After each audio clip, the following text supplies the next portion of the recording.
ಎಲ್ಲ ಯುವಕರು ಈ ಒಬ್ಬ ಸ್ವತಂತ್ರ ಹೋರಾಟಗಾರನ ಮಾಹಿತಿ ಕೇಳಲೇಬೇಕು, ಯಾರು ಸ್ಕಿಪ್ ಮಾಡ್ಕೋಬೇಡ್ರಿ. ಅಜ್ಜಾರ ಈ ಮೇನ್ ಮಠದ ಹೆಸರು ಏನ್ರಿ, ಈ ಎಲ್ಲಿ ಬರ್ತದ್ರಿ ಅನ್ನೋ ಪೂರ್ತಿ ಡೀಟೇಲ್ ಹೇಳ್ಕೊತ ಹೋಗ್ರಿ ನಮ್ಮ ಆಡಿಯನ್ಸಿಗೆ ರೀ. ಇದು ಹೆಸರು ಅಂದ್ರೆ ಶ್ರೀ ಕ್ಷೇತ್ರ ಇಂಚಗೇರಿ ಮಠ ಅನ್ನೋದು ಈಗ ಚಡ್ಚಣ್ ತಾಲೂಕಲ್ಲಿದೆ. ಮೊದಲೇ ಬಿಜಾಪುರ ಜಿಲ್ಲೆ ಇಂಡಿ ತಾಲೂಕಿನೊಳಗೆ ಇತ್ತು, ಈಗ ಹೊಡೆದ ಮೇಲೆ ಈಗ ಚಡ್ಚಣ್ ತಾಲೂಕಿನೊಳಗೆ ಬಂದದ. ಓಕೆ ರೀ. ಆಮೇಲೆ ಇದು ಪ್ರಾರಂಭ ಆಗಿದ್ದು 1902 ಈ ಒಂದು ಮಠ ಪ್ರಾರಂಭ ಆಯಿತು. ಹಾಂ ರೀ. ಅದಕ್ಕಿಂತ ಮೂಲ ಇತಿಹಾಸ ಬೇರೆ ಇದೆ. ಆದರೆ ಇಲ್ಲಿ ಇಂಚಗೇರಿ ಈ ಸ್ಥಾನದೊಳಗೆ ಸ್ಥಾಪನೆ ಆಗಿದ್ದು 1902. ಓಕೆ. ಇದರ ಮೂಲ ಗುರುಗಳಾದ ಗುರುಲಿಂಗ ಮಹಾರಾಜರು, ಇವರು ದೇವರ ನಿಂಬರಿಗೆ ಅವರು. ಓಕೆ. ಅಲ್ಲಿ ಇರುವಾಗ ಅವರ ಗುರುಗಳು ಕಾಡಸಿದ್ದೇಶ್ವರ ಮಹಾರಾಜ ಕಣೇರಿ ಮಠ ಅಂತೇಳಿ ಕೊಲ್ಹಾಪುರ ಜಿಲ್ಲೆಯೊಳಗದ. Okay okay okay okay. ಹಾಂ. ಅಲ್ಲಿ ಅವರು 8ನೇ ಶತಮಾನದೊಳಗೆ ಆಗಿ ಹೋದವರು. ಹಾಂ ಹಾಂ ಹಾಂ. ಇವರು ಅಲ್ಲಿ ಹೋದಾಗ ಓಕೆ ರೀ. ಅಂದರೆ ಇವರು ಒಕ್ಕಲ್ತನ ಮಾಡ್ಕೊತ ಇಲ್ಲೇ ಇದ್ರು. ಅದು ಒಂದು ದಿವಸ ಪಂಢರಪುರಕ್ಕೆ ಹೋದಾಗ ಹಾಂ. ಪಂಢರಪುರದ ವಿಠೋಬ ಅವ್ರ ಕನಸಿನೊಳಗೆ ಬಂದ, ನಿನ್ನ ಕೆಲಸ ಇಲ್ಲಿಲ್ಲ, ನೀನು ಕಣೇರಿ ಕಾಡಸಿದ್ದೇಶ್ವರ ಮಹಾರಾಜರ ಮಠಕ್ಕೆ ಹೋಗು ಅಂತ ಹೇಳಿದರು. ಆವಾಗ ಇವರು ಹೆಸರಾದ ಕೂಡಲೇ ಮನೆಯೊಳಗೆ ಕೇಳ್ಯಾರ, ಹೌದು ನಮ್ಮ ಮನೆ ದೇವ್ರನ್ನ ಇದ್ದಾರೆ, ಅದಕ್ಕೆ ನೀನು ಅಲ್ಲಿ ಹೋಗು ಅಂಥೇಳಿ ಹೋದಾಗ ಅಲ್ಲಿ ಎದುರಿಗೆ ಕಾಡಸಿದ್ದೇಶ್ವರ ಮೂಲ ಪುರುಷ ಬಂದು ನಿಂದೇ ದಾರಿ ಕಾಯ್ತಾ ಇದ್ದೆ ನಾನು, ಬಂದು ಚಲೋ ಆತು ಅಂಥೇಳಿ ಅವರಿಗೆ ಮಂತ್ರೋಪದೇಶ ಕೊಟ್ಟರು. ಓಕೆ. ಈಗ ಇತಿಹಾಸ ಕೆಲವೊಂದು ಕಡೆ ಸಿಗುತ್ತೈತಿ.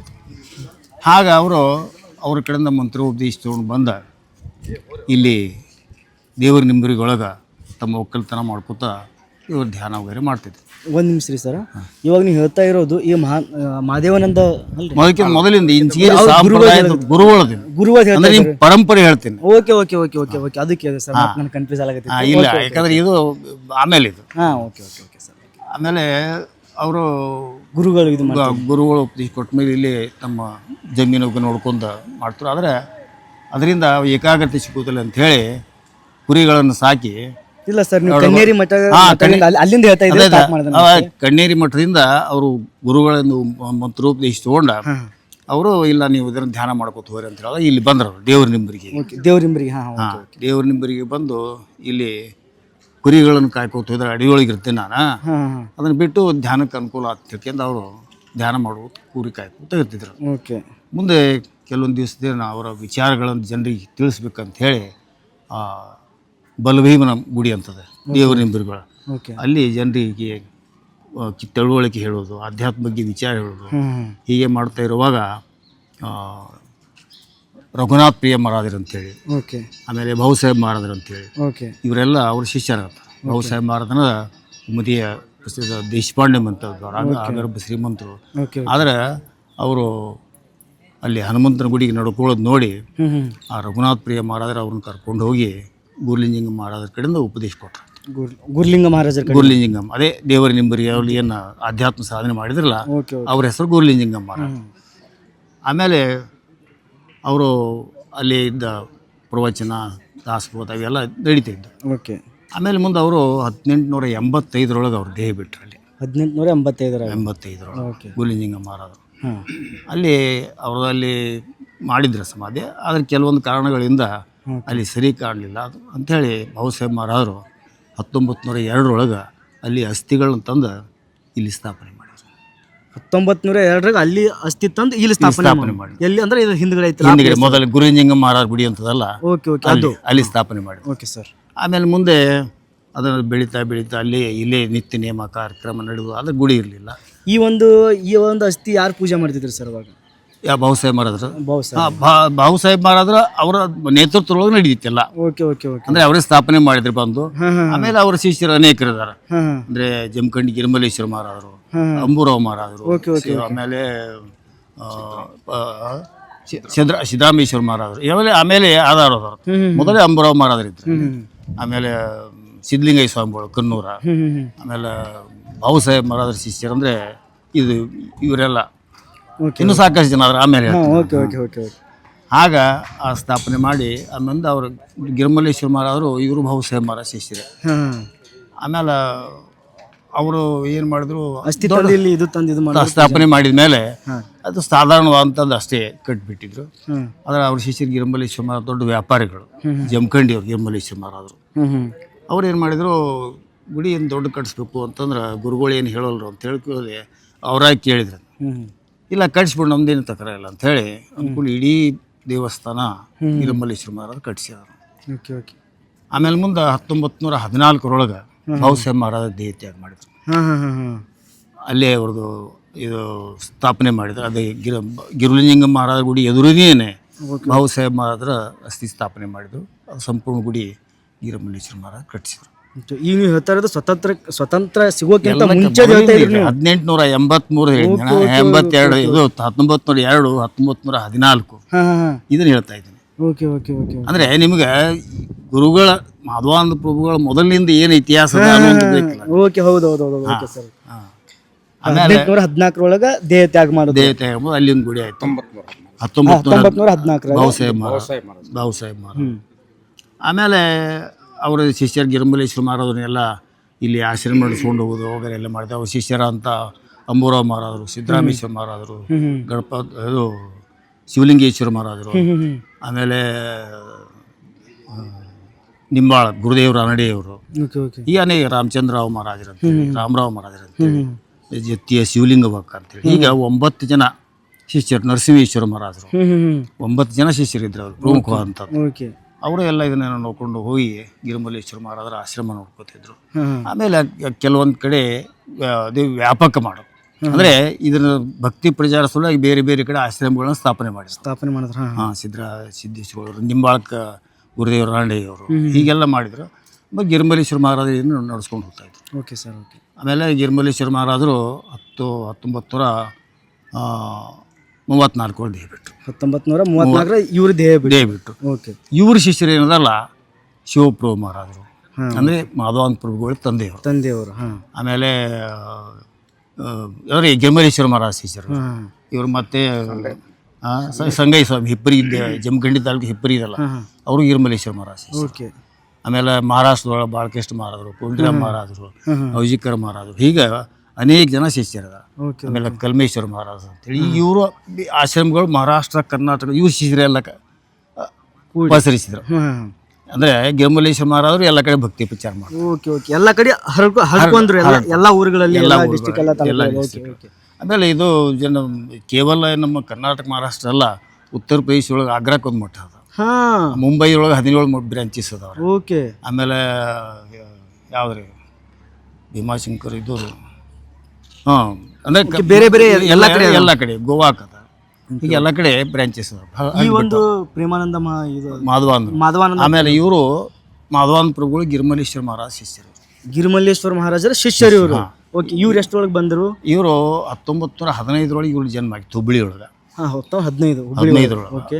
ಅವರ ತಂದೆ ಶಿವಪ್ರಭು ಮಹಾರಾಜರು ಮೊದಲೇ ಗಿರಿಮಲ್ಲೇಶ್ವರ ಮಹಾರಾಜ ಶಿಷ್ಯರಿದ್ರಲ್ಲ, ಅವ್ರು ನಡ್ಕೋತಾ ಇದ್ರು. ಗಿರಿಮಲ್ಲೇಶ್ವರ ಮಹಾರಾಜರು ಅವ್ರ ಮನೆಗೆ ಬರ್ತಿದ್ರು. ವ್ಯಾಪಾರ ಅವ್ರದ್ದು ಏನು ಸಿಗೋರಿ ಕೆಲವೊಂದು ಶ್ರೀಮಂತರು ಅವರು. ಆಮೇಲೆ ಅವರು ಗಿರಿಮಲ್ಲೇಶ್ವರ ಮಹಾರಾಜರು ಇವ್ರನ್ನ ನೋಡಿದ ಕೂಡಲೇ ಒಬ್ಬ ದೊಡ್ಡ ಪುರುಷನಪ್ಪ ಅಂತ ಹೇಳಿ ತಿಳ್ಕೊಂಡು, ಅಂದರೆ ಗುರು ತಮ್ಮ ಜ್ಞಾನದಿಂದ ನೋಡಿದ್ರು, ಇವ್ರದೇ ನೋಡಿದ್ರು. ಅವ್ರು ನೋಡ್ಕೊಂಡು ಇಂಥ ಜ್ಞಾನ ಪುರುಷರಲ್ಲ ಅಂಥೇಳಿ ಅವ್ನಿಗೆ ದೇವರು ತನ್ನುವಂಥದ್ದು ಇಷ್ಟು ಅವ್ರ ಗುರು ಸಣ್ಣವರಿದ್ದಾಗನೇ ದೇವ ಸ್ವರೂಪ ಇದಾನಪ್ಪ ಅನ್ನುವಂಥ ತಿಳ್ಕೊಂಡ್ರು. ಓಕೆ. ಹಾಗೆ ಮುಂದೆ ಸ್ವಾತಂತ್ರ್ಯ ಒಂದು ಇದು ದೊಡ್ಡ ಬರೋ ಸಪ್ತಾಹ ಬರೋದು, ಕಾರ್ಯಕ್ರಮ ಮಾಡೋದು, ಹೀಗೆಲ್ಲ ಮಾಡ್ತಾನ ಆ ಸ್ವಾತಂತ್ರ್ಯ ಆಂದೋಲನ ಶುರು ಆಯ್ತು. ಓಕೆ. ನಾನು ಮೇನ್ ಇದು ಬೇಕಾಗಿತ್ತು, ಸ್ವಾತಂತ್ರ್ಯ ಆಂದೋಲನ ಶುರು ಆದಾಗ ಇವರೇನಂದ್ರೆ ತಮ್ಮ ಅಂದ್ರೆ ಸಾಂಪ್ರದಾಯ ಶಿಷ್ಯರು ಎಲ್ಲ ಕಡೆ ಇದ್ರು. ಅವ್ರ ಕಡೆಯಿಂದ ಅಲ್ಲಿ ಹೋಗಿ ಸಂಘಟನೆ ಮಾಡಿ ಈ ಪ್ರಕಾರ ಒಂದು ದೇಶ ಸ್ವಾತಂತ್ರ್ಯ ಅದನ್ನು ನಮಗೆ ಅದು ಬೆಳೆಯೋದಂತ ಹೇಳಿ ಸಂಘಟನೆಗಳು ಮಾಡಿದ್ರು. ಈ ಕರ್ನಾಟಕ, ಮಹಾರಾಷ್ಟ್ರ ಎಲ್ಲ ಕಡೆ ಎಷ್ಟು ಜನ ಶಿಷ್ಯರದಾರಲ್ಲ ಎಲ್ಲರಿಗೂ ಇದ್ರ ಬಗ್ಗೆ ಮಾಹಿತಿ ಒಗ್ಗಡಿಸಿದ್ರು. ಆಮೇಲೆ ಈ ರಾಜಕಾರಣ ಅನ್ನೋದು ಈ ರಾಜಕಾರಣ ಹೊಸ ರಾಜಕೀಯ ಅಂದ್ರೆ ಅರ್ಥ ಇಲ್ಲ. ಅದಕ್ಕೆ ಆಧ್ಯಾತ್ಮ ತತ್ವದ ಮೇಲೆ ರಾಜಕಾರಣ ಬೇಕು. ಈ ಒಂದು ವಿಚಾರದಿಂದ ಅವರು ಅಧ್ಯಾತ್ಮಗಳಲ್ಲಿ ನೀವು ಜಪ ತಪ ಧ್ಯಾನ ನಾಮಸ್ಮರಣೆ ಎಲ್ಲ ಮಾಡ್ರಿ, ಆದ್ರೆ ಅದನ್ನ ಮೂರು ಇಟ್ಕೊಂಡು ರಾಜಕಾರಣ ಮಾಡೋದು, ಅದಕ್ಕೊಂದು ಬೆಲೆ ಅದ ಅನ್ನುವಂಥದ್ದು ಒಂದು ದೃಷ್ಟಿಯಿಂದ ಈ ಎಲ್ಲ ಕಡೆ ನಮ್ಮ ಸಾಂಪ್ರದಾಯ ಶಿಷ್ಯರಿಗೆ ಮಾಡಿಕೊಟ್ಟು ತೋರಿಸಿದ್ರು. ಹಾಗಾದ್ರೊಳಗೆ ಅವ್ರು ಮಾಡಿದ್ದು ನೋಡ್ಬೇಕಂದ್ರೆ ಒಂದೇ ಇಲ್ಲ. ಅವರು ಈ ಸ್ವಾತಂತ್ರ್ಯ ಆಂದೋಲನದೊಳಗೆ 22 ಸಲ ಜೈಲಿಗೆ ಹೋಗಿ ಬಂದಾರೆ. 22 ಸರ್ತಿ ಜೈಲಿಗೆ ಹೋಗಿ ಬಂದಾರ ಮಾಧವಾನಂದ ಸ್ವಾಮೀಜಿಗಳು, ಪ್ರಭುಜಿಗಳು. ಒಂದೇ ಇಲ್ಲ, ಬೆಳಗಾವ್ ಆಯ್ತು, ಹಿಂಡಲಗ ಆಯ್ತು, ನಾಗಲಿ ಎಲ್ಲ ಕಡೆ ನಮ್ಮ ದೇಶದ ಸಹಸ್ರಣ ಕರ್ನಾಟಕ ಮಹಾರಾಷ್ಟ್ರದೊಳಗೆ ಎಷ್ಟೆಷ್ಟು ಅದಾವ ಸೆಂಟ್ರಲ್ ಜೈಲು ಬೆಳಗಾವಿ ಬೆಳಗಾವ ಆಮೇಲೆ ಪುಣೆ ಯರವಾಡ ಎಲ್ಲ ಕಡೆ ಅವರು ಜೈಲಿಗೆ ಅನುಭವಿಸಿ ಬಂದ ಸ್ವಾತಂತ್ರ್ಯ ಆಂದೋಲನ. ಆಮೇಲೆ ಮುಂದೆ ಸ್ವಾತಂತ್ರ್ಯ ಸಿಕ್ಕ ಮೇಲೆ ಅದ್ರವಾಗ ಇಲ್ಲಿ ಸುಭಾಷ್ ಚಂದ್ರ ಬೋಸ್ರು ಹುಬ್ಬಳ್ಳಿ ಒಳಗೆ ಒಂದು ಆಶ್ರಮ ಅದ, ಗಿರೀಶ್ ಆಶ್ರಮ ಅಂತ ಹೇಳಿ ಈ ನಾವು ಅವರೇ ಸ್ಥಾಪನೆ ಮಾಡಿದ್ದು. ಇಲ್ಲಿ ಸುಭಾಷ್ ಚಂದ್ರ ಬೋಸ್ ನೇತೃತ್ವದೊಳಗೆ ಅಲ್ಲಿ ಮೀಟಿಂಗ್ ಕರೆದ್ರು. ಹೀಗೆ ಚಿಲೆ ಚಳವಳಿ ಒಳಗೆ ಗಾಂಧೀಜಿಯವರು ಕೂಡ್ಕೊಂಡಿದ್ರು. ಗಾಂಧೀಜಿಯವ್ರ ಜೊತೆ ಕೂಡಿನೂ ಸ್ವತಂತ್ರದಲ್ಲಿ ಭಾಗಿಯಾಗಿದ್ದಾರೆ. ಆಮೇಲೆ ಅಂದ್ರೆ ದೇಶದೊಳಗೆ ಎಲ್ಲೆಲ್ಲಿ ನಡೀತಿದಲ್ಲ ಕಾರ್ಯಕ್ರಮ ಸಮ್ಮೇಳನ ಅಲ್ಲೆಲ್ಲ ಹೋಗ್ತಿದ್ರು. ಆಮೇಲೆ ಬ್ರಿಟಿಷರ ವಿರೋಧ ಮಾಡೋ ಸಲುವಾಗಿ ಅನೇಕ ಕಡೆ ಆಂದೋಲನ ನಡೆದಿತ್ತು. ಅಸಹಕಾರ ಯೋಜನೆ ಅಂತ. ಅಸಹಕಾರ ಯೋಜನೆ ಒಳಗೆ ಏನ ಆ ಬ್ರಿಟಿಷರ ವಿಚಾರಗಳನ್ನು ನಾವು ಇದು ಮಾಡೋದು ಅಂದ್ರೆ ಅವು ಕಾರ್ಯಗಳ ವಿಚಾರಗಳನ್ನ ಅವತ್ತು ನಿರ್ಲಕ್ಷ್ಯ ಮಾಡೋದು. ಹೇಗೆ ಅಂತಂದ್ರೆ ಈಗ ಮೊದಲು ಇತ್ತಲ್ಲ ಅವನ್ನ ರೈಲ್ವೆ ಹೇಳಿ ತೆಗಿಸ್ಬಿಟ್ರೆ ಗೂಡ್ಸ್ ರೈಲ್ವೆ ಇದ್ದಿಲ್ಲ, ಹೊಳಿ ತಪ್ಪಿಸ್ಬಿಟ್ರೆ ಬಿದ್ದು ಬಿಡ್ತ ಅಂದ್ರೆ ಹೀಗೆ. ಆಮೇಲೆ ಪೋಸ್ಟ್ ಆಫೀಸ್ ಇರ್ತಾವ ಅದ್ರಲ್ಲಿ ಲೂಟ್ ಮಾಡೋದು. ಹಿಂಗ ಏನಾಗ್ತೈತಿ ಅವರ ಈ ಬ್ರಿಟಿಷರ ಆಡಳಿತ ಎಲ್ಲೆಲ್ಲಿ ಕಂಪ್ಲೀಟ್ ಇತ್ತು ಅದಕ್ಕೆ ವಿರೋಧ ಮಾಡುವಂತ ಕೆಲಸ ಮಾಡ್ತಿದ್ರು. ಅದರಿಂದ ಬ್ರಿಟಿಷರದು ಇವ್ರ ಮೇಲೆ ಹೆಚ್ಚಿ ಕಣ್ಣು ಬಿತ್ತು ಇವ್ರ ಮೇಲೆ. ಆಮೇಲೆ ಎಲ್ಲಿ ಅದಲ್ಲಿ ಎಲ್ಲ ಈ ಕಡೆ ಇವ್ರು ಮುಖ್ಯದಾರಪ್ಪ, ಇವ್ರನ್ನ ಹಿಡಿದ್ರೆ ಇದು ಆಗ್ತಿರೋದು ಅರೆಸ್ಟ್ ಮಾಡೋರು. ಮತ್ತು ಕೆಲವೊಂದು ದಿವ್ಸ ಬಿಟ್ಟು ಹೊರಗೆ ಬಂದ್ಕೊಂಡು ಮತ್ತೆ ಅದೇ ಕೆಲಸ. ಈಗ ಸ್ವಾತಂತ್ರ್ಯ ಅಂದೊಳಗೆ ನಮ್ಮ ದೇಶದೊಳಗೆ 2-3 ರಾಜ್ಯದೊಳಗೆ ಅವ್ರು ಬಹಳ ಸಂಘಟನೆ. ಮತ್ತು ಇವ್ರಿಂದ ಬಾಯಿಂದ ಏನೋ ಬಂದೂಕು ಏನೋ ಫ್ಯಾಕ್ಟ್ರಿ ಮಾಡಿದ್ರಂತ. ಅವಾಗ ಕೆಲವೊಂದು ಕಡೆ ಇದ್ದವು. ಆದರೆ ಇವರ ತಂಗೇನಿಲ್ಲ, ಕೆಲವೊಂದು ಕಡೆ ನಡೆಸ್ತಿದ್ರು ಇವರು. ಇತ್ತು ಕೊಟ್ಲಿಗಿ ಅವೆಲ್ಲ ಫ್ಯಾಕ್ಟ್ರಿ. ಇದು ಟೋಟಲ್ ಎಷ್ಟು ಎಕರೆ ಒಳಗೆ ಐತ್ರಿ ಈ ಒಂದು ಮಠ ಇವಾಗ ಪ್ರೆಸೆಂಟ್ಲಿ? ಈ ಒಂದು 150 ಎಕರೆ 150 ಎಕರೆ ಈ ಮಠಕ್ಕೆ ಜಾಗನೇ ಅದ. ಓಕೆ ಜಾತ್ರೆ ಯಾವಾಗ ಆಗ್ತದ್ರಿ ಈ ಒಂದು ಮಠ? ಆಮೇಲೆ ಇನ್ನೂ ಸ್ವಲ್ಪ ಹೇಳ್ತೀನಿ. ಓಕೆ ಸ್ವಾತಂತ್ರ್ಯ ಆಂದೋಲನ ಆಯಿತು.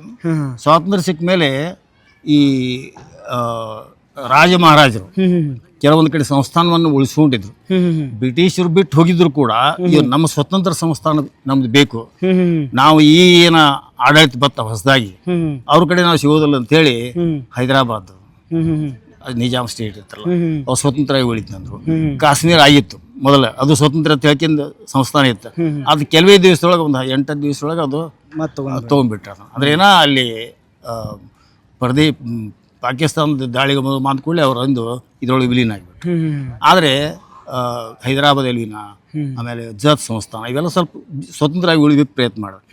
ಅದ್ರೊಳಗೆ ಶಿವಮೂರ್ತಿ ಸ್ವಾಮಿ ಅಳವಂಡಿ ಅಂತ ಹೇಳ್ಕೊಂಡು ಅವರು ಅಂದ್ರೆ ಈಗ ಅನೇಕ ಜನ ಇದ್ದಾರೆ ಬಿಡ್ರಿ, ನನಗೆ ಅಷ್ಟೆಲ್ಲ ಹೆಸರು. ಅವ್ರ ಜೊತೆಗೆ ಇದ್ರೊಳಗೆ ಕೈ ಜೋಡಿಸಿ ಮಾಧವಾನ್ ಪ್ರಭುಗಳೇ ಅಂದ್ರಲ್ಲ ಆ ಒಂದು ನಮ್ಮ ಸಂಘಟನೆ ಎಲ್ಲ ಅವ್ರಿಗೆ ಇದು ತೋರಿಸಿ ಅಂದರೆ ವ್ಯಾಪಕವಾದಂತ ಹೇಳಿ ಸಂಸ್ಥಾನ ವಿಲೀನೀಕರಣ ಮಾಡಿದೊಳಗು ಅಲ್ಲಿ ಸಾಕಷ್ಟು ಪ್ರಯತ್ನ ಮಾಡಿದ್ರು. ಜತ್ ಸಂಸ್ಥಾನ ವಿಲೀನೀಕರಣ ಮಾಡೋದಕ್ಕೂ ನಮ್ಮ ಸಾಂಪ್ರದಾಯದ ಜನನೇ ಎಲ್ಲ ಸಂಪೂರ್ಣವಾಗಿತ್ತು. ಈಗ ಒಂದು ಇತಿಹಾಸ ಅದೆಲ್ಲ ಅದು ಈಗ ಗೊತ್ತಾಗ್ತೈತಿ ಕೆಲವೊಂದು ಕಡೆ ಹೋದ್ರೆ. ಆಗ ಸ್ವಾತಂತ್ರ್ಯ ಸಿಕ್ತು. ಸ್ವಾತಂತ್ರ್ಯ ಸಿಕ್ಕ ಮೇಲೆ ಈ ರಾಜಕಾರಣ ಅಂತ ಕೂಡಲೇ ಕೇವಲ ಅಧಿಕಾರ ಸಲುವಾಗಿ ಬೇಕು ಅನ್ನುವಂಥದ್ದು ಹೊಂಡ್ಲಾತ್ ಕೆಲವೊಂದು ಜನ. ಅದಕ್ಕೂ ಕೆಲವೊಂದು ಸಲ ಅವ್ರನ್ನ ಅದಕ್ಕೆ ಬೇಡ ಅನ್ನುವಂಥ ವಿಚಾರಗಳನ್ನ ಹೇಳ್ತಿದ್ರು.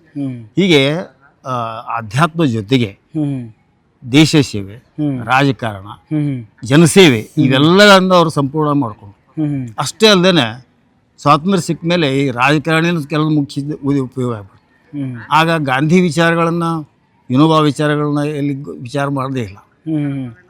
ಆಮೇಲೆ ಈ ಮಾಧವಾನ್ ಪ್ರಭುಗಳು ಗಾಂಧಿ ಆಶ್ರಮದೊಳಗೇನೆ ಹುಟ್ಟಿ ಬೆಳೆದಂಥ ವಿನೋಬಾ ಭಾವೆ ಅಂತ ಹೆಸರು ಅವ್ರದ್ದೇ ಪ್ರಸಿದ್ಧ ಅಂತ. ಅವರು ಆಶ್ರಮ ವೈರ ಸ್ಥಾಪನೆ ಮಾಡಿದರು. ಸ್ವಾತಂತ್ರ್ಯ ಸಿಕ್ಕ ಮೇಲೆ ಅವ್ರೇನಂದಲ್ಲ ಈ ಭೂದಾನ ಅಂದರೆ ಎಲ್ಲರಿಗೂ ಜಮೀನು ಸಿಗಬೇಕು ಅನ್ನುವಂಥದ್ದು. ಅವಾಗೇನೊಂದು ಕಾಯ್ದೆ ಇತ್ತಂತ, ಸೀಲಿಂಗ್ ಆ್ಯಕ್ಟೋ ಏನೋ ಅಂತ. ಅಂದರೆ ಹೆಚ್ಚು ಜಮೀನು ಇತ್ತಂದರೆ ಅದನ್ನು ತಮ್ಮ ಊರೊಳಗೆ ಬಡಬಗರಿಗೆ ಹಂಚಿ ಕೊಡಬೇಕು ಅಥವಾ ಸರ್ಕಾರಕ್ಕೆ ಜಮಾ ಮಾಡಬೇಕು ಅನ್ನುವಂಥದ್ದು ಎಲ್ಸಿತ್ತು. ಆಗ ತೆಲಂಗಾಣದೊಳಗೆ ಸ್ವಲ್ಪ ಹೆಚ್ಚಿಗೆ ಹೋಗೈತೆ ಅದು. ಆಗ ವಿನೋಬಾ ಭಾವೆಯವ್ರು ಏನು ಮಾಡಿದರು, ಈ ಜಮೀನು ಏನದಲ್ಲ ಅದು ಆಯ್ತು. ಆಮೇಲೆ ಶ್ರೀಮಂತರ ಕಡೆ ಜಮೀನು ಇದಲ್ಲ ಬಡವ್ರಿಗೆ ಹಂಚಲು ಭೂದಾನ ಯಜ್ಞ ಅಂತ ಹೇಳ್ಕೊಂಡು ಪಾದಯಾತ್ರೆ ಶುರು ಮಾಡಿದ್ರು. ಅದು ಮೊದಲು ತೆಲಂಗಾಣದಿಂದ ಕರ್ನಾಟಕ, ಮಹಾರಾಷ್ಟ್ರ ಎಲ್ಲ ಬಂತು. ಇದರೊಳಗೆಲ್ಲ ಸಂಪೂರ್ಣ ಮಾಧವಾನ್ ಪ್ರಭುಗಳು ಒಂದು ಸಹಕಾರ ಇತ್ತು. ಮತ್ತು ಅವರ ಅಣ್ಣ ನಮಗ ಅಂತ ಗುರುಪತ್ರಪ್ಪ ಮಹಾರಾಜರಂತ ಅವರು ಪೀಠಕ್ಕೆ ಬಂದಿದ್ದರು. ಅವರು ವಿನೋಬಾ ಭಾವೆಯವರ ಜೊತೆಗೆ ಪಾದಯಾತ್ರೆ ಮಾಡಿದರು. ಆಮೇಲೆ ಅದು ಮುಗಿದ ಮೇಲೆ ಗ್ರಾಮದಾನ ಅಂತೇಳಿ, ಅಂದರೆ ಗ್ರಾಮದೊಳಗೆ ಈಗ ನಮ್ಮ ಗ್ರಾಮ ಪಂಚಾಯತಿ ಅದಾವಲ್ಲ, ಇಲೆಕ್ಷನ್ ರಾಜಕಾರಣ ಹಿಂಗೆ ಅದ, ಅವಿರೋಧವಾಗಿ ಎಲ್ಲರೂ ಕೂಡಿ ಮಾಡೋದು, ಅದು ಗ್ರಾಮ ದಾನ. ಹಿಂಗೆ ಆ ಯೋಜನೆ ಮಾಡಿದ್ರು. ಈಗ ಪ್ರತಿಯೊಂದರೊಳಗೂ ಮಾಧವನ್ ಪ್ರಭುಗಳು ತಮ್ಮ ಕೈ ಜೋಡಿಸಿದ ಕಾರ್ಯಕರ್ತರನ್ನ ಎಲ್ಲ ಕೂಡಿಸಿ ಮಾಡಿ ಆ ಆಂದೋಲನಗಳು ಯಶಸ್ವಿ ಮಾಡ್ತಾರೆ. ಅದ್ರ ಜೊತೆಗೆ ನಿಮ್ಮ ಮುಂದೆ ಗೋಹತ್ಯೆ ಪಾದಯಾತ್ರೆ ಶುರು. ಆಮೇಲೆ ದೇಶ ತುಂಬ ಗೋಹತ್ಯೆ ಬಂದಿ ಮಾಡ್ಬೇಕಂತ ಹೇಳಿ ಎಲ್ಲ ಕಡೆ ತಮ್ಮ ಶಿಷ್ಯರು, ಸರ್ವೋದಯ ಕಾರ್ಯಕರ್ತರು, ಸಿದ್ದರಾಮ ಗುರೂಜಿಯರು ಅಂತ ಹೇಳಿದ್ರು, ಅವರು ವಿನೋಬ ಆಶ್ರಮದೊಳಗೆ ಬೆಳೆದವರು, ಗಾಂಧಿ ಆಶ್ರಮದೊಳಗೆ ಇದ್ದವರು, ಅವರು ಇಲ್ಲಿ ಕರ್ನಾಟಕದವರು, ಅವ್ರ ಜೊತೆ ನೀರ್ಕಂಠ ಗುರೂಜಿಯವರು, ಹೀಗೆ ಅನೇಕ ಸರ್ವೋದಯ ಮಂಡಳದವರೆಲ್ಲ ಇವ್ರ ಜೊತೆ ಕೂಡ್ಕೊಂಡು ದೇಶದೊಳಗೆ ಸರ್ವೋದಯ ಆಂದೋಲನ ಮಾಡಿದರು. ಆಮೇಲೆ ಗೋಹತ್ಯೆ ಬಂದು ಪದಯಾತ್ರೆ ಮಾಡ್ತಿರಲ್ಲ, ಆಮೇಲೆ ಕೆಲವೊಂದು ಕಡೆ ಈ ಗೋಹತ್ಯೆ ಮಾಡುವಂಥ ಕಾರ್ಖಾನೆಗಳದಾವ, ಮುಂಬೈ, ಕಲ್ಕತ್ತಾಗ ದೊಡ್ಡ ದೊಡ್ಡ ಫ್ಯಾಕ್ಟ್ರಿಗಳು, ಅಲ್ಲಿ ನಮ್ಮ ಮಠದ ಕಾರ್ಯಕರ್ತ ಸಾಕಷ್ಟು ಜನ ಹೋಗಿ ಅಲ್ಲಿ ಆಂದೋಲನ ಮಾಡಿದ್ದಾರೆ. ಗೋಹತ್ಯೆ ಬಂದು ಯಾವ ಬರಂತೆ ಆ ಕಳೆಗಳನ್ನ ತಡೆಯೋದು, ಹೀಗೆ ಮಾಡ್ಕೊಳ್ಳಿ ಆಂದೋಲನ. ಅಂದ್ರೆ ಕಲ್ಕತ್ತಾ ಜನ ಹೋಗಿದ್ದರು, ಸಿದ್ದರಾಮ ಗುರೂಜಿಯವರು ಅವ್ರ ಜೊತೆಗೆ. ಹೀಗೆ ಒಂದು ದೇಶ ಸೇವೆ, ಆಧ್ಯಾತ್ಮ, ದೇಶ ಸೇವೆ ಮತ್ತು ಸಮಾಜ ಹೇಗಿರಬೇಕು ಅನ್ನುವಂಥ ವಿಚಾರಗಳನ್ನು ತಮ್ಮ ಸಾಂಪ್ರದಾಯ ಶಿಸ್ತಿರಿ ಎಲ್ಲ ತಿಳಿಸಿದ್ರು. ಈಗ ಈ ಒಂದು ಮಠ ಯಾವಾಗ ಕಟ್ಟಿದ್ದಾರೆ? ಇದು ಯಾವಾಗ? ಆಮೇಲೆ ಮುಂದೆ ಅವ್ರ ನಂತರ ಮಾಧವನ್ ಪ್ರಭುಗಳ ನಂತರ ಗುರುಪುತ್ರ ಈಶ್ವರ ಮಹಾರಾಜರು ಅಂತೇಳಿ, ಅವರು ವಿನೋಬ ಜೋಡಿ ಜೊತೆ ತಿರುಗಾಡಿದವರು. ಅವರು ಪೀಠಕ್ಕೆ ಬಂದರು 1980 ಮಾಧವನ್ ಪ್ರಭುಗಳು ಲಿಂಗೈಕ್ಯ ಆದರು. 25 ಮೇ 1980. ಆಮೇಲೆ ಗುರುಪುತ್ರ ಮಹಾರಾಜರು ಬಂದರು. ನೀವು ಹೇಳ್ತೀರಿ? ಹಾಂ, ಈಗ ಈ ನಾಲ್ಕು ಏನು ಕೇಳ್ತೀನಿ ಹೇಳ್ಕೊತ ಹೋಗ್ಬೇಡಿ ಸರ್. ಈಗ ಟೋಟಲ್ ಎಷ್ಟು ಎಕರೆ ಒಳಗೆ ಐತಿರಿದು? 150 ಎಕರೆ. 150 ಎಕರೆ. ಓಕೆ.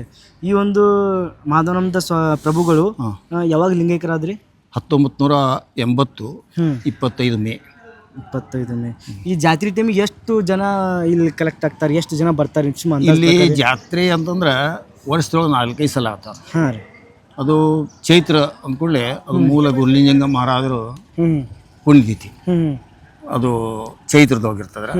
ಆಮೇಲೆ ಶಿವಪ್ರಭು ಮಹಾರಾಜರು ಅಂದರೆ ಮಾಧವನ್ ಪ್ರಭುಗಳ ತಂದೆಯವ್ರದ್ದು, ಅದು 64-65 ದಯವಿಟ್ಟು ಅವ್ರದ್ದು ಇಬ್ಬರದು ಪುಣ್ಯತಿಥಿ ಚೈತ್ರದೊಳಗೆ ಬರ್ತದೆ. ಅದು ತಗೊಳ್ಕೊಡ್ತದೆ. ಅದಕ್ಕೂ ಒಂದು 1000 ಜನ, 10-20 ಜನ ಕೂಡಿರ್ತಾರೆ. ನಿಮ್ಮ ಹೆಸರು ರೀ? ನನ್ನ ಹೆಸರು ವಿವೇಕಾನಂದ. ಆಮೇಲೆ ಮುಂದೆ ಮಾಘ ಸಪ್ತಾಹ ಅಂತ ಬರ್ತೈತೆ. ಅಂದರೆ ಕೆಲವೊಂದು ಮಹತ್ವದ ನಿಮಗೆ ಹೇಳ್ತೀನಿ ನಾನು. ಯಾಕಂದರೆ ಮಾಘ ಸಪ್ತಾಹ ಅಂದ ಕೂಡಲೇ ಮೂಲ ಬಹುಸಾಹೇಬ್ ಮಹಾರಾಜರ ದೇಹತ್ಯಾಗ ಮಾಡಿದ್ದು 1914 ಅಂತ ಹೇಳಿ. ಓಕೆ. ಆಮೇಲೆ 34 ಗಿರಿಮಲೇಶ್ವರ ಮಹಾರಾಜರು. ಒಂದೇ ದಿವಸ ಫರಕ.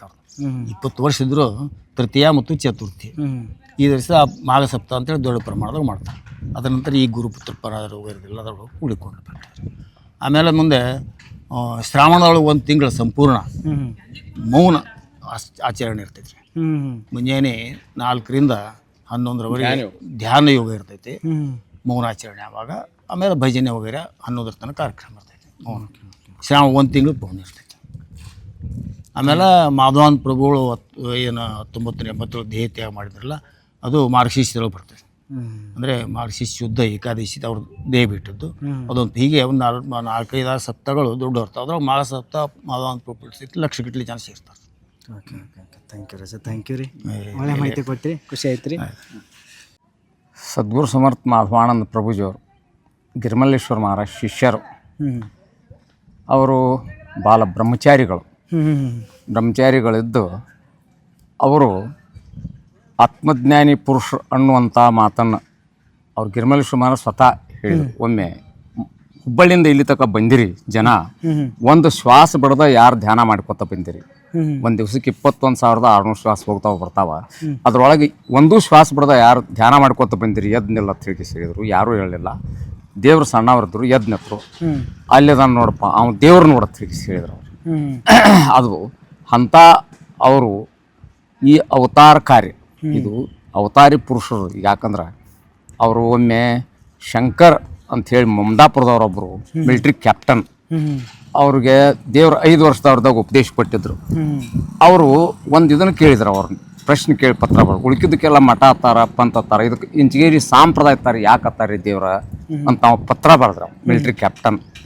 ಆ ಟೈಮ್ದಾಗ ದೇವ್ರ ಇಂಚಿಗೇರಿ ಮಠದ ಭಕ್ತವ ಅವ್ರ ದೇವ್ರ ಮಾಧವಾನಂದ ಪ್ರಭು ಒಂದು 4 ಸಾಲದೊಳಗೆ ಉತ್ತರ ಕೊಟ್ರ, ಪತ್ರನ ಬರೆದ್ರ ಅವ್ರು. ಏನಂತು ಸದ್ಗುರು ಸಂಪ್ರದಾಯ ಅಂತಂದ್ರೆ ಸಪ್ತ ಋಷಿಗಳು 7 ಮಂದಿ ಋಷಿಗಳು ಬಂದ ತಮ್ಮ ಕಾರ್ಯವನ್ನು ತೀರಿಸಿ 8ನೇದಾಗಿ ಪರಮಾತ್ಮ ಅವತಾರ ತೊಟ್ಕೊಂಡು ಬಂದು ದುಷ್ಟ ಮರ್ದನ ಶಿಷ್ಟ ಪರಿಪಾಲನೆ ಮಾಡಿ ಧರ್ಮ ಸ್ಥಾಪನೆ ಮಾಡ್ತಾನೋ. ಈ ಹೋಲ್ ಶಟಪ್ ಕೂಡಿ ಸದ್ಗುರು ಸಂಪ್ರದಾಯ ತಾರು. ಹಿಂದೆ ರಾಮಾವತಾರ ಕಾಲಕ್ಕೆ ವಶಿಷ್ಠರ ಸಂಪ್ರದಾಯ, ವಶಿಷ್ಠ ಗುರುಗಳದು. ಕೃಷ್ಣಾವತಾರ ಕಾಲಕ್ಕೆ ಸಂದೀಪ್ ಮುನಿಗಳದು. ಪರಶುರಾಮ ಅವತಾರ ಕಾಲಕ್ಕೆ ಜಮದಗ್ನಿ ಋಷಿಗಳ ಸಂಪ್ರದಾಯ. ಇದೀಗ 11ನೇ ಅವತಾರ ಅನಾಥ ದಿನಾಕಾರನೇ ಜನ್ಮ ತಾಯಿ ಕಲಂಕಿ ಪುಡೇ ದೇವ್ ಹೊಣಾರು. ಮುಂದೆ ಕಲಂಕಿ ಅವತಾರ ತೊಟ್ಕೊಂಡು ದೇವ್ರು ಬರ್ತಾರೆ. ರಾಮದಾಸ್ ಮಹಾರಾಜ್ ಹೇಳ್ಯಾರು, ಬಬಲಾಯ್ ಚಿಕ್ಕಯ್ಯಪ್ಪನವ್ರು ಹೇಳ್ಯಾರು ಏನಂತ, ಇನ್ನು 11ನೇ ಅವತಾರ ಬರ್ತೈತಿ. ಆ 11ನೇ ಅವತಾರ ಚನ್ನ ಬಸವೇಶ್ವರ ಅವತಾರ ಕಾಲಕ್ಕೆ ಇದು ಗುರುಲಿಂಗ ಜಂಗಮ ಮಹಾರಾಜ್ ಸಂಪ್ರದಾಯ. 7 ಮಂದಿ ಇವ್ರು ಋಷಿಗಳು, ಸಪ್ತ ಋಷಿಗಳು ಬಂದು ಗುರುಲಿಂಗ ಜಂಗಮ ಮಹಾರಾಜ್ ಭಾವಸಿ ಇವರೆಲ್ಲ ಋಷಿಗಳು ಬಂದು ಆದ್ಮೇಲೆ 8ನೇದ ಅವತಾರಿ ಪುರುಷ ಬರ್ತಾನೆ ಅಂದಂಗೆ ಮಾಧವಾನಂದ ಪೂಜಾರ್ ಅವತಾರಿ ಪುರುಷರಾಗಿ ಬಂದು ಯಾವ ಸಂತರು ಸಾಧುರು ಶಸ್ತ್ರ ಹಿಡ್ದಿಲ್ಲ ಈ ದೇಶದೊಳಗೆ, ಜಗತ್ತಿನಾಗ ಹೋದವ್ರೊಳಗೆ ಶಸ್ತ್ರ ಹಿಡ್ದಾವಂದ್ರೆ ಅವತಾರಿ ಪುರುಷ ಅಷ್ಟ. ರಾಮನ ಕೈಯೊಳಗೆ ಧನಸ್ಸತ್ತು, ಕೃಷ್ಣನ ಕೈಯೊಳಗೆ ಚಕ್ರ ಸುದರ್ಶನ ಇತ್ತು, ಪರಶುರಾಮ ಕೈಯಾಗ ಕೊಡ್ಲಿತ್ತು. ಹಂಗೆ ಬಂದೂಕ ಪಿಸ್ತೂಲ ಫ್ಯಾಕ್ಟ್ರಿ ತಯಾರು ಮಾಡಕ್ಕೆ ಸ್ವಾತಂತ್ರ್ಯ ಹೋರಾಟದಾಗ ಇವು ಅವತಾರಿ ಪುರುಷ ತಿಳ್ಕೊಂಡು ಇದನ್ನು ಮಾಡಕ್ಕೆ ಹಚ್ಚಿದ್ರು. ದೇವರು ಹಿಪ್ಪರಿಗೆ ಒಳಗೆ ಮೊದಲನೇದ್ದು ಭಾರತ್ ಮಾತಾ ಕಿ ಜೈ, ಮಹಾತ್ಮ ಗಾಂಧಿಗೆ ಜೈ ಘೋಷ ಹಾಕಿದಾಗ ಅರೆಸ್ಟ್ ಮತ್ತು ಪೊಲೀಸರಂದ್ರು. ವಯಸ್ಸು ಬರಲಿಲ್ಲ, ಬಿಟ್ಟರು. ಅವಾಗ ದೊಡ್ಡವಾಡದವ್ರು ನಮ್ಮ ಮಹಾದೇವಪ್ಪ ತಡ್ಕೊಡತ್ವ ಒಬ್ರಿದ್ರು, ಅಳಾಕತ್ತಾವ. ದೇವ್ರ ಸಣ್ಣವ್ರು ಅರೆಸ್ಟ್ ಮಾಡಿ ಅಳ್ತಿಲ್ಲೋ ಹಿಡಿ ಅಳ್ತಿಲ್ಲ, ದೇಶದ ಸ್ವಾತಂತ್ರ್ಯ ಸಲುವಾಗಿ ನಾವೆಲ್ಲ ತಯಾರಾಗ್ಬೇಕಂತ ಹೇಳಿದ್ರು.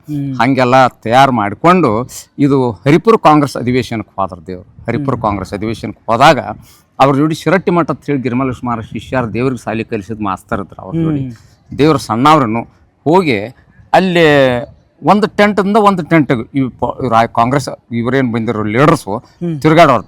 ಮಹಾತ್ಮ ಗಾಂಧೀಜಿಯವ್ರನ್ನ ಅಲ್ಲಿ ಅಧ್ಯಕ್ಷತೆ ಆರ್ಸಾವ್ರಲ್ಲ, ಅದನ್ನ ಪ್ಲೇಟ್ ಬದಲು ಮಾಡಿಬಿಟ್ರು. ಆ ವರ್ಷ ಸುಭಾಷ್ ಚಂದ್ರ ಬೋಸ್ರನ್ನ ಅಧ್ಯಕ್ಷ ಮಾಡಿದ್ರು ಇವ್ರ ಶಕ್ತಿ ಮೇಲೆ. ಮುಂದೆ ಭಾಳ ಕಲಿಬಿಲಿ ಗದ್ದಲಾಗೈತು. ಸ್ಟೇಜ್ ಮೇಲೆ ಹೋದ್ರು ದೇವ್ರ ಸಣ್ಣವ್ರದ್ದು. ಸ್ಟೇಜ್ ಮೇಲೆ ಹೋಗಿ ಸ್ವಾಮಿ ವಿವೇಕಾನಂದ ಹೆಂಗೆ ಸರ್ವಧರ್ಮ ಸಮ್ಮೇಳನದಾಗ ಆ ದಂಡಿಂದ ಈ ದಂಡಿಗೆ ತಿರುಗಾಡಿ ಸಭಾ ಕೈಯಾಗಿ ತೊಗೊಂಡಿದ್ದ, ಹಂಗೆ ಇವ್ರ ದಂಡಿಗೆ ಒಂದು ಈ ದಂಡಿ ಸ್ಟೇಜ್ ಮೇಲೆ ಹೋಗಿ ಇದು ಮಾಡಿದವ್ರನ್ನ ಪಬ್ಲಿಕ್ ಕಡೆ ಏನು ನೋಡಿದ್ರು ಎಲ್ಲರೂ ಕಲ್ಲು ಕೂತಂಗೆ ಕೂತ್ಬಿಟ್ರು. ಅಂದ್ರೆ ಸಮಾಧಿ ಸ್ಥಿತಿ ತಂದು ಕೊಡ್ತಾರಲ್ಲ ಯೋಗಿಗಳು ಅಂಥದ್ದು ಮಾಡಿ ಹಾರಾಡುತ್ತಿರುವಂಥ ತಿರಂಗ ಜೆಂಡಾ ಮೊದಲಾಗಿ ಶಟದ್ ಅಂಥ ಯೋಗಿಕ್ ಶಕ್ತಿ. ಅದಕ್ಕೆ ಅವ್ರ ದೇವರು ಹೇಳ್ತಿದ್ರು ಮಾಧವಾನಂದರು, ಸತ್ಯವನ್ನು ಕಂಡವರು ಸತ್ಯ ಕಾರ್ಯವನ್ನು ಮಾಡುವರು. ಈಗ ಸದ್ಯಕ್ಕೆ ದೇಶ ಪರತಂತ್ರದೊಳಗೈತಿ.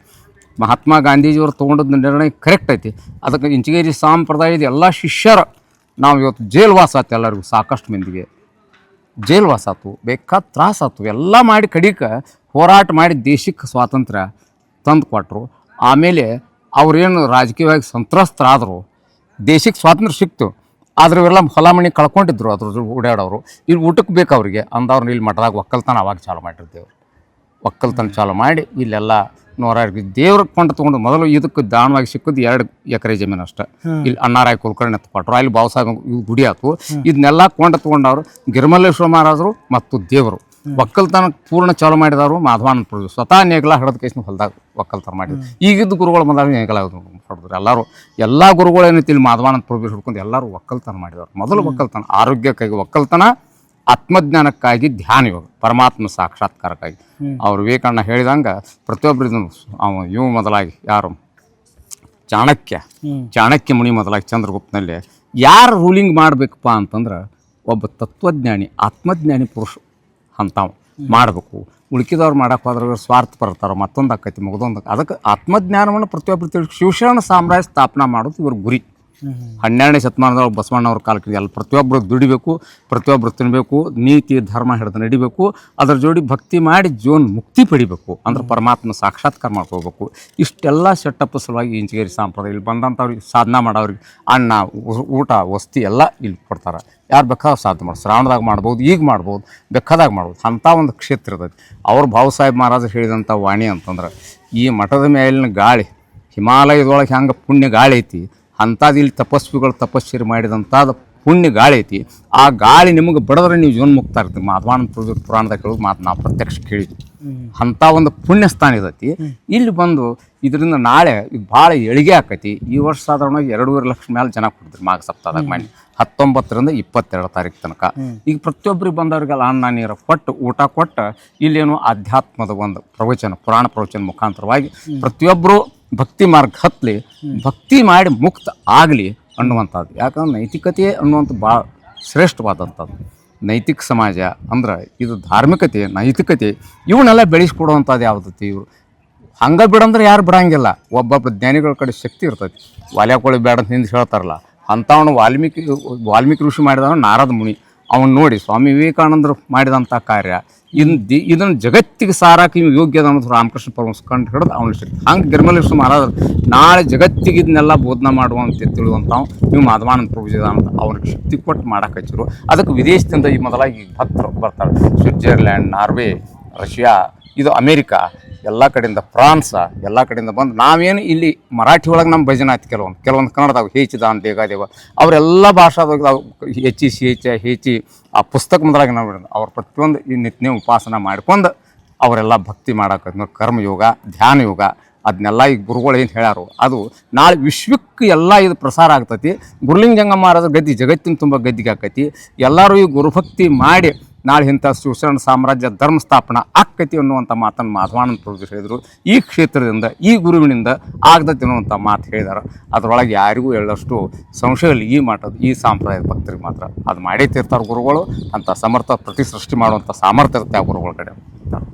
ಈಗ ಎಷ್ಟು ಎಕರೆ ಒಳಗೈತ್ರಿ ಈ ಈಜಿ ಹೇಳ್ರಿ ಒಂದು ಇಲ್ಲಿ ಟೈಮ್ ತಗೋಬೇಡ್ರಿ, ಸ್ಟೋರೇಜ್ ಇಲ್ಲ. ಇಲ್ಲಿದು ಸಾಧಾರಣವಾಗಿ ಕಡಿಮೆ ಆಗ್ತದೆ. ಸುತ್ತಮುತ್ತ ಕಡೆ ಅಂತಂದ್ರೆ ಕಡಿಮೆ ಆಗ್ತದೆ. ಒಂದು 50-60 ಎಕರೆ ಆಗ್ತದೆ. ಇಲ್ಲಿಂದ ಸಾಧಾರಣವಾಗಿ 1 ಕಿಲೋಮೀಟ್ರ್ ಅಂತರ ಮೇಲದು ಸಾಕಷ್ಟು 10 ಎಕರೆ ಹಿಂಗೆ ತುಂಡುಗಳದಾವ್ರಿ ಜಮೀನು.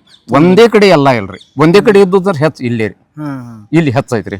10 ಎಕರೆ ಏನು ಗುಡಿ ಪರವಾಗಿ ಇಲ್ಲ ಗುಡಿ ಪರವಾಗಿನ ಒಕ್ಕಲ್ತನ ಮಾಡ್ತೀವಿ, ಮಠದ ಪರವಾಗಿನ ಒಕ್ಕಲ್ತನ ಮಾಡ್ತೀವಿ. ನಮ್ಮಲ್ಲಿ ಗೋಶಾಲ ಐತ್ರಿ, ಎತ್ತುಗಳದಾವ. ನಾವು ಇವತ್ತಿಗೂ ಎತ್ತಿಲಿನ ಬಿತ್ತೀವ್ರಿ ಬೇಕಾದಂಗ ಎಲ್ಲ. ಕೆಳಗಡೆ ಎಷ್ಟೈತ್ರಿ ಇದು? ಅದು ಗುರುವಿನ ಮಠ ಐತಲ್ರಿ? ಹಾಂ, ಅಲ್ಲಿ ಕೆಳಗಡೆ ಐತ್ರಲ್ಲ, ಅಲ್ಲೂ ಸಾಕಷ್ಟು ಐತಿ. ಎಲ್ಲ ಕೂಡಿನ ಸಾಧಾರಣವಾಗಿ ಒಂದು 40-60 ಎಕರೆ ಸನಿಕ, 50-60 ಎಕರೆ ಸನಿಕ ಇಷ್ಟ ಆಗ್ತದೆ ರೀ. ಮತ್ತು ಕಡೆ ಮತ್ತೆ ಬೇರೆ ಕಡೆ ಅದಾವ್ರಿ ಜಮೀನು ಮಾಡ್ತಾರೆ ಎಲ್ಲ ಇರೋದು. ಓಕೆ ಸ್ನೇಹಿತರೆ, ಈ ಒಂದು ಇಂಚಿಗೇರಿ ಮಟ್ಟದ ಪೂರ್ತಿ ಮಾಹಿತಿ ನಿಮ್ಮೆಲ್ಲರಿಗೂ ಗೊತ್ತಾಗಿತ್ತು ಅನ್ಕೋತೀನಿ. ನನಗೆ ಅಷ್ಟೊಂದು ಅರ್ಥ ಆಗ್ಲಿಕ್ಕಿಲ್ಲ. ಯಾಕಂತಂದ್ರೆ ನೀವೇನಾದ್ರೂ ಬಂದು ಹೋಗಿರ್ತದ್ರೆ ನಿಮ್ಮೆಲ್ಲರಿಗೂ ಅರ್ಥ ಆಗ್ತಿರ್ತದ. ಯಾಕಂತಂದ್ರೆ ಈ ಮುತ್ತರು ಭಾಳ ಸ್ಪೀಡ್ ಹೇಳಿದ್ರು, ಅವರು ಸ್ಪೀಡ್ ಹೇಳಿದ್ರು. ನಾನು ಕನ್ಫ್ಯೂಸ್ ಒಳಗಿದ್ದೀನಿ. ನಾನು ಒಂದು ಟೈಮ್ ಕುತ್ಕೊಂಡು ನೋಡ್ದಂದ್ರೆ ನನಗೆ ಪೂರ್ತಿ ಅರ್ಥ ಆಗ್ತದೆ. ಏನಾದರೂ ನಾ ಮಾತಾಡಿದ್ರೆ ಏನಾದರೂ ಮಿಸ್ಟೇಕ್ ಐತೆ ಕಮೆಂಟ್ ಬಾಕ್ಸಲ್ಲಿ ತಿಳಿಸುತ್ತೆ ಬರ್ರಿ. ನೋಡೋಣ. ನಾವು 2-3 ಸರ್ತಿ ನೋಡಿದ್ರೆ ಡೆಫಿನೆಟ್ಲಿ ನನಗೆ ಅರ್ಥ ಆಗ್ತದೆ. ಯಾಕಂತಂದ್ರೆ ಇತಿಹಾಸ ಭಾಳ ಅದ, ಅದರೊಳಗೆ ಸ್ವಲ್ಪ ಶಾರ್ಟ್ಕಟ್ ಮಾಡಿ ಹೇಳಿದಾರೆ ಈ ಅಜ್ಜ ಮತ್ತು ಆ ಅಜ್ಜ. ಥ್ಯಾಂಕ್ಸ್ ರೀ, ಭಾಳ ಖುಷಿ ಐತ್ರಿ ಮಾಹಿತಿ ಕೊಟ್ಟಿದ್ದಕ್ಕೆ. ನಿಮ್ಮಿಂದ ಮತ್ತೊಬ್ರಿಗೆ ಹೆಲ್ಪ್ ಆಗ್ತದೆ. ಶಂಕರಪ್ಪ ಕೌಜಲ್ ಒಳ್ಳೆ ಮಾಹಿತಿ ಕೊಟ್ಟಿರಿ. ಥ್ಯಾಂಕ್ ಯು ರೀ. ಓಕೆ ಸ್ನೇಹಿತರೆ, ಯಾರಾದರೂ ಹೊಸದಾಗಿ ನೋಡಿರ್ತೀರ ಅಂದ್ರೆ ನನ್ನ ಒಂದು ಚಾನಲ್ಗೆ ಸಬ್ಸ್ಕ್ರೈಬ್ ಮಾಡ್ಕೊರಿ. ಇದೇ ರೀತಿ ಮತ್ತೆ ಹೊಸ ವಿಡಿಯೋ ಬರ್ತಿರ್ತಾವೆ.